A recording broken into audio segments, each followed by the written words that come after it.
আমি দাঁড়িয়ে আছি বেলপুকুরের সব থেকে পুরনো পুজোর মধ্যে একটি, যেটা হচ্ছে মা সিদ্ধেশ্বরী মাতা। তো এই ঠাকুরটা আজ থেকে প্রায় 5 থেকে 600 বছর আগে পুজো চালু করা হয়। অনেকে বলে নাকি মহারাজা কৃষ্ণচন্দ্র এই ঠাকুরের পুজো চালু করেছিলেন। তো তোমরা দেখতেই পাচ্ছ ঠাকুরটা কতটা বড়, আর এখানকার মানুষ এই ঠাকুরটাকে খুবই ভালোবাসে, আর এখানকার সব থেকে বড় ঠাকুর এটাই। তো এবার আমি চলে এসেছি বেলপুকুরের পঞ্চানন বাটি নামক একটি বাড়ির পুজোতে। তো দেখতেই পাচ্ছ কি সুন্দরভাবে ঢাকিরা ঢাক বাজাচ্ছে। আর এই বাড়ির পুজোটা অনেকটাই পুরনো, প্রায় ধরে রাখো 1 থেকে 150 বছর পুরনো পুজো এই বাড়ির পুজোটা। তো কেমন লাগছে তোমাদের পুজোগুলো অবশ্যই কমেন্ট করে জানিও। বেলপুকুরের বেলতলার ঠাকুর, তো দেখো কি সুন্দর লাগছে এই ঠাকুরটাকে। এই ঠাকুরটাও প্রায় 1 থেকে 150 বছর বেশি পুরনো পুজো। আর এখানকার ম্যাক্সিমাম পুজোগুলোই হয় অনেক পুরনো, মানে ধরে রাখো তোমরা কোনো পুজো রয়েছে 300-400 বছর পুরনো। আর প্রথমে তো দেখালামই তোমাদের 5 থেকে 600 বছর পুরনো পুজো।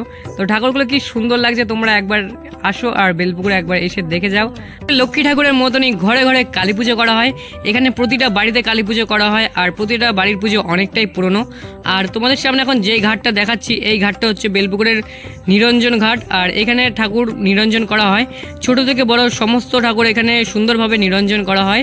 আর ঢাকিরা ঢাক বাজাতে বাজাতে ঠাকুর নিয়ে আসেন, আর নিয়ে এসে এই ঘাটেই মাকে বিসর্জন দেওয়া হয়।